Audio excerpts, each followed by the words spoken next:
नमस्कार मंडळी सर्वांना, श्री स्वामी समर्थ. तर इथे बघा, आपण जी घरची तुरीची जी डाळ आहे ती आता स्वच्छ अशी करून घ्यायला लागलो आहे. म्हणजे नीट वगैरे केलेलीच आहे. त्यातले जे खराब जे खडे वगैरे आहेत, खराब झालेले जे तुरी आहेत त्या आपण साईडला काढलेल्या आहेत. जी खिडक्या वगैरे असतात त्या आपण साईडला काढलेल्या तर आहेतच.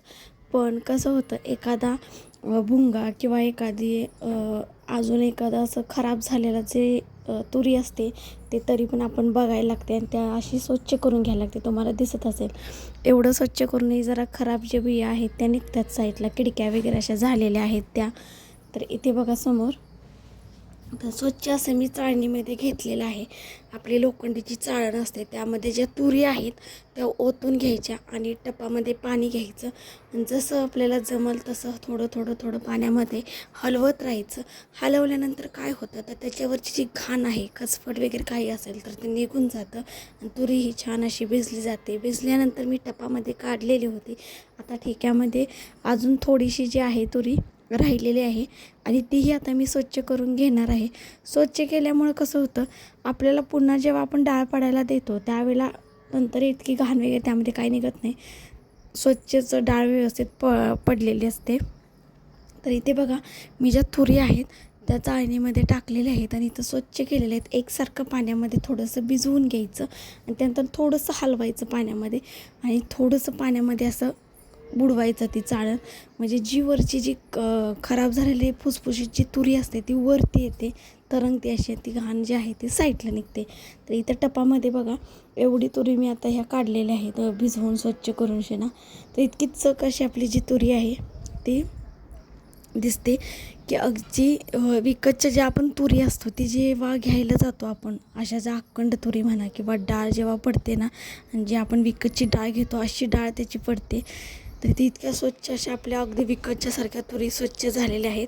थोड्याफार अजून राहिलेल्या होत्या त्या पण मी चाळणीनं स्वच्छ करून घेत होते. तर ह्या आपल्या ज्या आहेत त्या घरच्या तुरी आहेत. ज्यावेळेला घरच्या तुरी होत्या त्यावेळेला वल्ल्या तुरी आम्ही भरपूर अशा खाल्ल्या.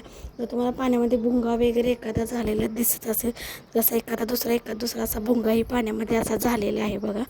म्हणजे तुरीमध्ये झालेला आहे, ते पाण्यामध्ये असा तरंगतोय. तर बघा खराब पाणी किती असं निघालेलं आहे. तर इतकं खराब पाणी त्यामधलं निघालेलं आहे. तर इथं मी स्वच्छ इतक्या केल्या त्या की सगळ्या तुरी ज्या होत्या त्या माझ्या सगळ्या स्वच्छ करून झालेल्या आहेत अशा. आणि स्वच्छ केल्यानंतर आपण त्याला भिजत घालायचं असतं. ज्यावेळेला आपण तुरी स्वच्छ करतो त्यावेळेला त्याला भिजत घालायचं असतं. त्यासाठी जेव्हा मी चाळणीनं स्वच्छ केलं त्यानंतर मी 2 ते 3 पाण्यानं स्वच्छ असे धुवून घेतल्या चोळूनशीन हाताने. तर बघा त्याचंही असं खराब पाणी निघायला लागलं. तर जेवढं आपण धुईल तुरी तेवढ्या चांगल्या आणि फ्रेश दिसतानाही. तर इथं बघा आपल्या ज्या तुरी आहेत अगदी मऊ पडलेल्या आहेत थोड्याशा. तर आता आपण याला 8 तासासाठी भिजत घालणार आहोत. 8 तासासाठी तुम्ही घालू शकता किंवा 4 तासासाठी. कारण मऊ झाल्यामुळं कसं होतं, 1-2 ऊन असतं ते आपण दिलं तर डाळ ही चांगली पडते. तर हे आहेत बघा पावटे, जे आपल्या शेतातलेच पावटे आहेत. तर ते मी ठेवले होते बरेचसेच दिवस, त्यामुळे त्यालाही कीड लागायला लागली. त्यामुळे तेही मी स्वच्छ करून घ्यायला लागले होते. मिक्स पावटे होते, श्रावण घेवड्याचा पावटा आणि जो साधा पावटा असतो असा मिक्स आहे. तर तेही मी स्वच्छ करायला लागले. तर असा पोवाडा जो आहे त्याचा आता असा धुवून निघतोय बघा साईडला, अगदी साईडला असं निघतोय. जसं आपण चाळणीने जसं हलवल पाण्यामध्ये तर तसं ते बघा अगदी घाण खराब पाणी आहे ते सगळं निघून जातं त्याचं. आणि जे खिडकी जे आहेत जे पावटे वगैरे तर तेही निघून साईडला बघा. तुम्हाला पुढे दिसत असेल इतकं खराब पाणी निघायला लागलं. खिडकीचे पावटे आहेत ते सुद्धा साईडला निघाले. तर इथं माझे पावटेही स्वच्छ असे धुवून झालेले आहेत. ते काय जायचं, त्याची डाळ अगदी खूप छान मुलांच्या डब्यासाठी आपण देऊ शकतो किंवा घरामध्ये खायला वगैरे डाळ कांदा जसं आपण बनवतो तसं त्याचंही खूप छान असा रस्सा बनवला जातो. खायला खूप भारी लागतो. सुकी डाळ आपण बनवू शकतो, मुलांच्या डब्यासाठी पण उपयोगाला येते. तुरीची डाळ, पावट्याची डाळ. त्यामुळे मी ह्या डाळी ज्या आहेत ते मी स्वच्छ करून घ्यायला लागले होते. तर इथं आपली जी तुरीची डाळ आहे ती अगदी चकाने स्वच्छ झालेली आहे अशी बघा, अगदी मऊ पडलेली आहे. आणि ह्याला आता मी थोडीशी भिजत घालणार आहे. भिजत घातल्यामुळं काय होतं, मऊ पण अजून जरा जास्तच येतो. त्यामुळं भिजत घातलेला आता मी घालणार आहे बघा. तर सगळ्या जेवढ्या आपल्या तुरी होत्या तर एवढ्या पाटीभर तुरी आपल्या झालेल्या आहेत की कमीत कमी 3 ते 4 किलो ह्या तुरी आहेत.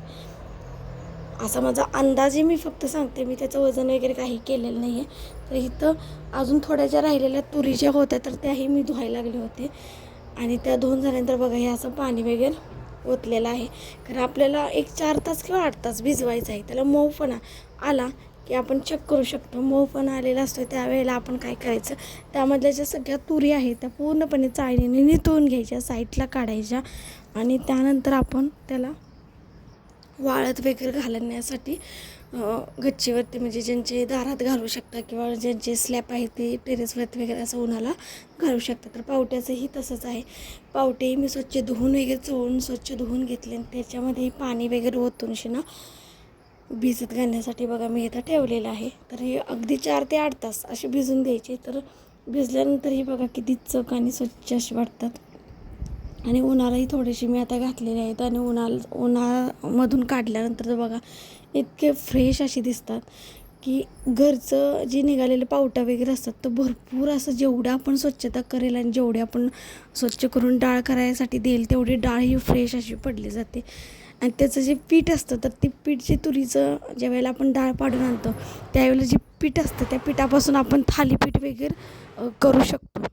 थालीपीठसाठी वगैरे आपण वापरू शकतो. ज्यावेळेला आपण बेसन गव्हाचं पीठ वगैरे घेतो तर त्या पिठाचाही मिक्स डाळीचं पीठ म्हणून उपयोग आपण करू शकतो. तर तुरी बघा आपल्या इतक्या छान अशा मऊ झालेल्या आहेत की आपण जेणेकरून डाळ करण्यासाठी आरामात देऊ शकतो गिरणीमध्ये. जर ते तुरी जी आहे ती जर ओलसर असली तर गिरणीमध्ये डाळ पाडून देत नाही. त्याला खट्ट थोडंसं वाळवलं जातं चांगलं. अगदी मऊ किंवा थोडंसंच वाळवले असं जर असेल तर डाळ पाडली जात नाही आहे. कारण चांगली डाळही पडत नाही आणि गिरणीवाले जे असतात तेही पाडून देत नाहीत असं असतं. तर इथे बघा स्वच्छ वगैरे आपण केलेले आहे.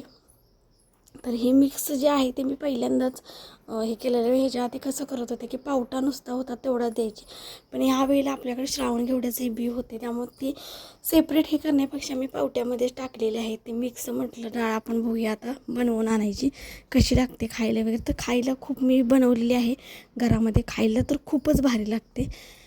तर आपले आता हे पावट्याचे आहेत तेवढे पाठीभर आहेत आणि खाली तुरीचे आहेत. तर वातावरणही खूप छान झालेलं आहे बघा. मुलं शाळेला वगैरे आलेली आहेत. तर मुलांची सकाळची शाळा चालू आहे, सकाळचं सत्र चालू आहे आणि परीक्षाही चालू आहेत. आता बऱ्याचशाच ते परीक्षा त्यांच्या वगैरे चालू आहेत. आता वार्षिक वगैरे आता थोड्या सुट्ट्या वगैरे आता पडायला पण सुरुवात होईल. कारण उन्हाळा आहे त्यामुळं अगदी एप्रिलच्या शेवटच्या आठवड्यात सुट्ट्या पडतील. म्हणजे त्यांचा एक मेला जेव्हा निकाल लागतो त्यावेळेला सुट्ट्या पडतील शेवटच्या आठवड्यात. तर इथं वातावरणही खूप छान झालेलं होतं. थोडंसं ऊन येतं आहे कवळं असं वातावरणात. आणि आता उन्हाळाही जास्त करून वाढलेला आहे. उन्हाचं जे टेम्परेचर आहे ते भरपूर आहे. तुमच्या इकडेही उन्हाळा वगैरे भरपूर जाणवत असेल, कारण सगळीकडे जाणवत असेल. कारण उन्हाचा जो पारा आहे भरपूर असा वाढलेला आहे. ऊन भरपूर आहे. सकाळचं थोडंसं गारवा वगैरे वाटतो पण त्यानंतर जे असतं ते ऊन वगैरे भरपूर असं प्रमाणात असतं. उन्हाचं जे टेम्परेचर आहे ते भरपूर आहे बघा. अगदी बाहेर जावंसं वाटत नाही आहे. तर मुलांचं जेवायला वगैरे सुटलेले होते. सकाळचं वातावरण बघा कसं झालं आहे तुम्हाला मी दाखवते. पाणी वगैरे भरून झालं होतं माझं सकाळी. कारण आमच्या इकडे कसं अर्धा तासच पाणी वगैरे सुटतं आणि त्यामध्ये सगळेजण मोटर वगैरे लावतात त्यामुळं पटापट भरून घ्यावं लागतं. बरोबर 7 वाजता तर आमच्या इकडे पाणी वगैरे सुटत असतं. आणि संध्याकाळी 4-5च्या दरम्यान एखादा सुटतं, एखाद्या वेळेला सुटत नाही आहे. तर असं आमच्या इकडचं असतं बघा गावाकडे. तुमच्या इकडे कसं आहे पाण्याचं जे सिस्टीम आहे ते नक्की मला कमेंटमध्ये सांगा. पण आमच्या इकडे तरी अर्धा तास सुटतं पाणी. तर इथं कडबा वगैरे रचून व्यवस्थित झाकून ठेवलेलं होतं आम्ही. कारण कसं होतं अचानकच वादळी पाऊस वगैरे सुरू होतो त्यामुळंच काही सांगता येत नाही. त्यामुळे सगळं व्यवस्थित झाकून वगैरे ठेवावं लागतं. अचानक मग पळापळी जास्त प्रमाणात होते त्यामुळे असं होतं का आम्हाला हे म्हणून ज्यावेळेला पाऊस वगैरे नसतो त्यावेळेलाच आम्ही झाकून वगैरे असं ठेवलेलं असतं. वातावरणात जर आम्हाला बदल असा दिसला तर आम्ही सुरक्षा म्हणून सगळं असं व्यवस्थित ठेवलेलं असतं त्यासाठी. तर बघा इथे खूप छान अशा तर तिथे समोर जे नारळीचं झाड तुम्हाला तर दिसलं असेल. तर नारळीच्या झाडाला कसं व्हायला लागलं माहिती आहे का, खत घातलं काय झालं तर अगदी त्याला ते काय म्हणतात ते साईडला असे भुसभुशीत झाल्यावाने असं ते झालेलं आहे. का कशामुळं झालं हे मला माहीत नाही. तुम्हाला जर काही माहीत असेल तर मला कमेंटमध्ये नक्की सांगा. तर हे बघा असं वातावरण झालं आहे सकाळचं. आणि आता हिरींनाही जास्त प्रमाणात पाणी वगैरे नसतं, कारण उन्हाळ्यामध्ये कसं असतं, हिरीचं जे पाणी असतं ते कमी कमी होतं गेलेलं असतं. जास्त पाणी हिरीला वगैरे नसतंच उन्हाळ्यामध्ये. प्रत्येकाच्याच हिरीला ती सिस्टीम असेल. आणि आमची जी हिर आहे ती अगदी जुन्यातली हिर आहे, अगदी आहे ती जुन्यातली हिर आहे. कारण आमच्या सासरे जे आहेत त्यांनी त्यावेळेला हिर पाडलेली अगदी खोलवर इतकी मोठी हिर आहे की इथं आमच्या इथं कुणाचीच एवढी मोठी हिर नाही आहे आणि इतकी खोल तर अजिबात नाही आहे. अशी ती आमची जी हिर आहे. पहिलेच्या ज्या हिरी होत्या त्या अशा पाडल्या जायच्या. तर बघा पहिले जे दिवस होते ते खूप वेगळे होते आणि आत्ताचं जे दिवस आहेत ते खूप वेगळे आहेत. प्रत्येक दिवसामध्ये दिवसाचा जसा बदल होतो तसा कलियुगामध्येही बदल होतो. तसंच होतं आता सगळ्यासाठी कसं झालेलं आहे की यंत्रणा आहे त्या की कुठलीही गोष्ट आपण सहजपणे करू शकतो. तसं पूर्वी नव्हतं. पूर्वी कसं असायचं की कुठलंही असू दे ते स्वतः करायला लागायचं कष्टाचं, मग ते किती पण कष्टाचं असो अगर नसो. तर इथं आपल्या ह्या तुरी आहेत बघा, स्वच्छ झालेल्या तुरी आहेत अगदी पाण्यामध्ये. तर आपण आरामातपणे त्या ज्या तुरी आहेत त्या आपण डाळ पाडण्यासाठी देऊ शकतो, अशा स्वच्छ झालेल्या ह्या तुरी आहेत. तर इथे समोर तुम्हाला वेल दिसत असेल, हा वेल्स ना भरपूर वेळा मी काढलेला आहे, भरपूर म्हणजे भरपूर वेळा. आणि त्यामध्ये ना ते लाल घेवडा जो असतो ना त्याच्या जे बिया असतात ना त्या मी टोकलेल्या आहेत. तर ते वेल आहे तो ती बिया म्हणजे ती वेलवरती चढूनच देत नाही आहे घेवड्याचा. तर बघा पाणी वगैरे आलेलं होतं इथं, म्हटलं तर थोडंसं झाडांना पाणी वगैरे घालायचं. काय झालं भुसभुशीतच नारळ झाड झाले, त्यामुळं मनच असं हे झालेलं आहे. इतकं छान लावलेलं होतं आपण, तरी पण बघूया प्रयत्न करून जगतं आहे का काय होतं आहे ते जगवण्याचा. तर आपण नक्कीच प्रयत्न करणार आहोत. त्याच्या साईडलाच एक हे नारळाचं झाड आहे, मधोमध असं आंब्याचं एक लावलेलं आहे बघा. तर पावसाळ्यामध्ये पण आपण चिक्कूची वगैरे वेगवेगळी जी झाडे असतात ते आपण लावणार तर आहोतच, कारण ते लावणं गरजेचंच आहे. पावसाळ्यामध्ये चिक्कू वगैरे तर आधीमध्ये जर लावलं तर आपण ते येत नसतात झाडे. तर बघा साईडला आमच्या जे शेजारी वगैरे तुम्ही आता बघितलं असेल की इतकं म्हणजे हे घाण करून ठेवलेलं आहे शेजाऱ्यांनी, असं तण वगैरे वगैरे अजिबात काढत वगैरे नाही आहेत. तिथे जे बॅरल होते आमचे जुन्यातले, तर हे बॅरेल आहे त्या असे गंज यायला लागला होता बॅरेलांना वगैरे.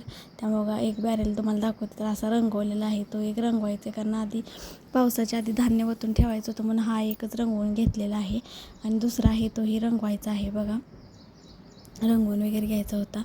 तर इथे बघा वातावरण संध्याकाळचं कसं झालेलं आहे, अगदी क्षणात ऊन येतं तर क्षणातच वारं वगैरे सुटतं, बदल होतो वातावरणामध्ये.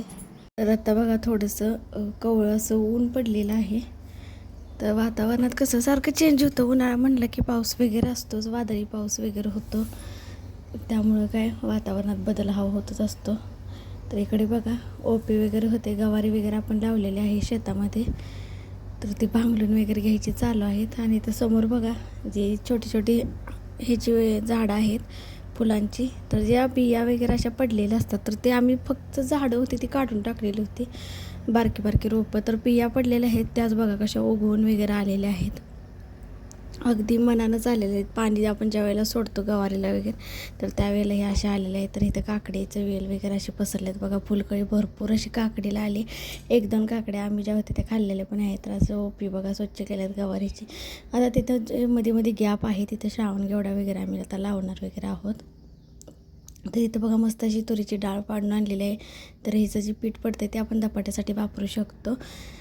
आणि ही डाळ आहे ती मस्त अशी मी चावून घ्यायला लागले होते, त्याचे पीठ होतं ते पडायला लागलं होतं खाली.